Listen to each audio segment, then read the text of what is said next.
जय हिंद। आज हम लोग जानेंगे एक लाइन जिसका अंत में चाहता हूँ, चाहती हूँ या चाहते हैं आता हो, उसको हम लोग इंग्लिश में वांट से बनाएंगे। वांट मतलब होता है चाहता हूँ, चाहती हूँ या चाहते हैं। सिंगल अगर मेल रहा तो चाहता हूँ होगा, फीमेल रही तो चाहती हूँ होगा।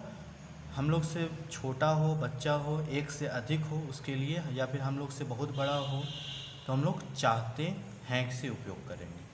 क्लियर। उसके बाद हम लोग डायरेक्टली फॉर्मेट में आते हैं। AUSS है तो इसको फुल फॉर्म हो गया अफर्मेटिव या फिर असेटिव। इसका हिंदी मीनिंग हो गया सकारात्मक वाक्य।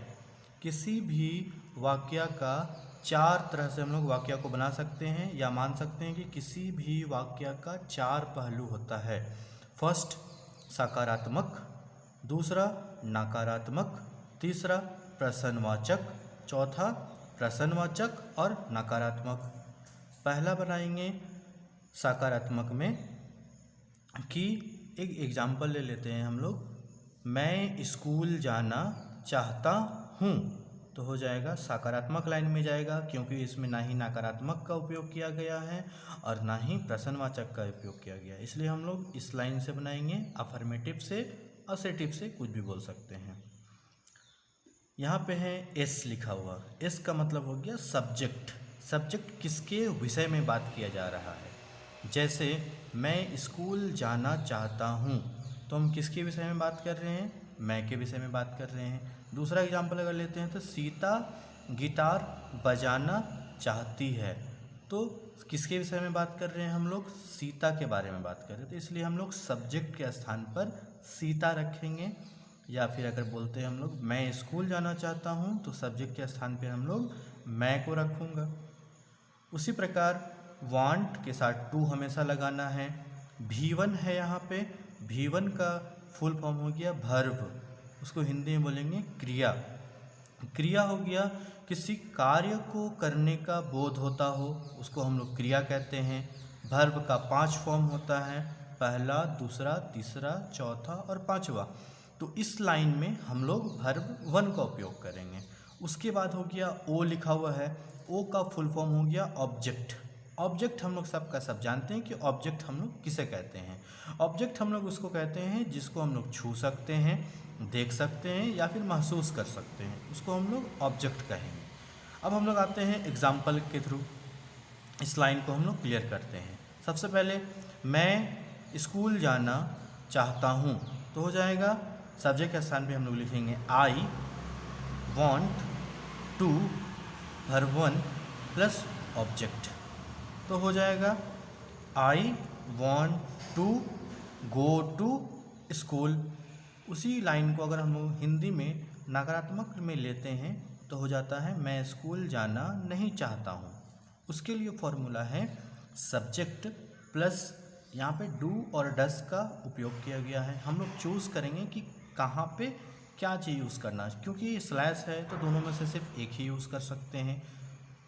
तो हम लोग को समझना पड़ेगा कि आई के साथ क्या यूज़ करना है, वी के साथ क्या यूज़ करना है, सी के साथ क्या यूज़ करना है, यू के साथ क्या यूज़ करना है।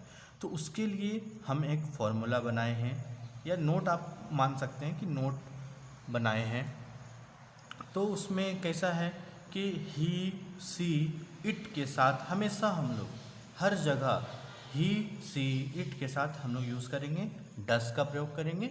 और आई, यू, वी के साथ हमेशा हम लोग डू का प्रयोग करेंगे। नोट में हम लोग लिख सकते हैं ही, सी, इट के साथ डज, आई, यू, वी के साथ डू। क्लियर। सिंगल नेम के साथ हम लोग यूज़ करेंगे डज, प्लूरल नेम के साथ हमेशा हम लोग यूज़ करेंगे। जैसे प्लूरल नेम का मतलब हो गया I and you, Sohan and me, plural हो गया एक तरह का, तो हम लोग डू का प्रयोग करेंगे। तो उसी प्रकार यहाँ पे हम लोग क्वेश्चन चल रहा था कि मैं स्कूल जाना चाहता हूँ, तो उसका हो जाएगा सब्जेक्ट के स्थान पर आई, डू या डस में चूज़ करना था तो आई के लिए हम लोग यूज़ करेंगे डू का, तो इसलिए हम लोग सेलेक्ट करेंगे यहाँ पे डू। उसके बाद फिर नॉट, तो हो जाएगा I do not want to go to school. यहाँ पे हमेशा हम लोग देखेंगे कि गो के साथ हमेशा हम लोग टू का प्रयोग कर रहे हैं। तो गो के साथ अगर टू का प्रयोग करना कंपलसरी हो जाता है कब, हम लोग ये जानेंगे। सबसे पहले गो के साथ टू हम लोग कंपलसरी रूप से लगाएंगे जब हम लोगों का डेस्टिनेशन फिक्स हो। जैसे मैं जाना चाहता हूँ, कहाँ जाना चाहता हूँ, डेस्टिनेशन फिक्स नहीं है, तब हम लोग यूज़ करेंगे सिर्फ गो, आई वॉन्ट टू गो। लेकिन यहाँ पे है मैं स्कूल जाना चाहता हूँ, कहाँ जाना चाहता हूँ, तो स्कूल हमारा डेस्टिनेशन हो गया स्कूल, इसलिए हम लोग यूज़ करेंगे I do not want to go to school. उसके बाद फिर हम लोग थर्ड लाइन आएंगे प्रश्नवाचक। इसमें क्वेश्चन होगा, क्या मैं स्कूल जाना चाहता हूँ, तो हो जाएगा सबसे पहले सेलेक्ट करना था, तो हम लोग आई के साथ हमेशा हम बता चुके हैं 2 मिनट पहले कि डू या डज। आई के साथ हमेशा हम लोग यूज़ करेंगे डू का प्रयोग करेंगे। सब्जेक्ट के स्थान पर आई, वांट टू, वर्ब के स्थान पर हो जाएगा गो, डेस्टिनेशन फिक्स इसलिए टू साथ में लगाएंगे, ऑब्जेक्ट हो जाएगा स्कूल, तो हो जाएगा do I want to go to school. उसके बाद फिर हम लोग चौथा लाइन में आते हैं इंट्रोगेटिव प्लस नेगेटिव। इसका हो जाएगा प्रश्नवाचक साथ साथ नकारात्मक भी। तो इसमें भी हम लोग यूज़ करेंगे डू या डज का सिलेक्शन करना है, तो आई के साथ हमेशा हम लोग डू का प्रयोग करना है। यहाँ पे छूट गया था इसलिए हम इंडिकेशन दे करके यहाँ ऊपर में नोट लिख दिए हैं। तो प्रश्नवाचक है यहाँ पे नकारात्मक भी है, इसलिए यहाँ पे प्रश्नवाचक वाला भी है और यहाँ पे नेगेटिव का भी यूज़ करना है। तो डू या डज में हम लोग को सिलेक्ट करना है, आई के साथ हमेशा हम लोग डू का प्रयोग करेंगे। नॉट सब्जेक्ट के स्थान पर आई, वांट टू, वर्ब हो गया गो, डेस्टिनेशन फिक्स है दैट्स वाई हम लोग टू भी लगाएंगे, ऑब्जेक्ट हो गया स्कूल। पूरा लाइन अगर हिंदी में बोलते हैं तो क्या मैं स्कूल जाना नहीं चाहता हूँ, उसका इंग्लिश में हो जाएगा do not I want to go to school. यहाँ पे हम लोग ऊपर में जो पढ़ लिए उसी चीज़ का हम यहाँ पे एग्जाम्पल लिख लिए जो हम आपको बताए थे, समझने में आप लोगों को आसानी होगा। सेम सेंटेंस इसलिए मैं यहाँ पे ले रहा हूँ। हमने क्या बताया था कि मैं स्कूल जाना चाहता हूँ, इस चीज़ को आप अंडरलाइन कर लीजिए। चाहता हूँ जो भी वर्ड आएगा उसी से हम लोग वांट से बना सकते हैं, दूसरा से बनाइएगा नहीं बनेगा। जैसे चाहता हूँ, चाहती हूँ, चाहते हैं, जितना भी आएगा सिर्फ इस चीज़ को आप लोग अंडरलाइन कर लीजिए। चाहता हूँ, चाहती हैं, चाहते हैं, कुछ भी आए उससे ही वांट से सिर्फ हम लोग बना सकते हैं। हम फिर से बता दे रहे हैं, मैं स्कूल जाना चाहता हूँ, I want to go to school. Step ले करके हम बोल रहे हैं, सुनने में थोड़ा सा ऑड लगेगा लेकिन समझने के लिए समझ जाइए, उसके बाद फिर आप सीक्वेंस वाइज बोलते जाइएगा। मैं स्कूल जाना नहीं चाहता हूँ, I do not want to go to school. क्या मैं स्कूल जाना चाहता हूँ, do I want to go to school. क्या मैं स्कूल जाना नहीं चाहता हूँ, do not I want to go to school. उसी प्रकार अगर हम लोग दूसरा लाइन लेते हैं तो हो जाएगा, दैट में दूसरा एग्जाम्पल लेते हैं, सीता गिटार बजाना चाहती है।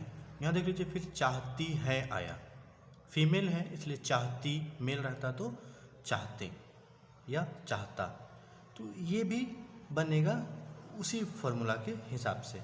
तीसरा लाइन हम लोग लेंगे, रोहन सोना चाहता है। चौथा हम लोग ले लेते हैं कि आदिल किताब पढ़ना चाहता है। उसी प्रकार सिर्फ चाहता है, चाहती है, चाहते हैं, जैसे पांचवा हो जाएगा, मेरे दादाजी जापान जाना चाहते हैं। तो इसी प्रकार हम लोग अकॉर्डिंग टू दैट फार्मूला हम लोग बना सकते हैं।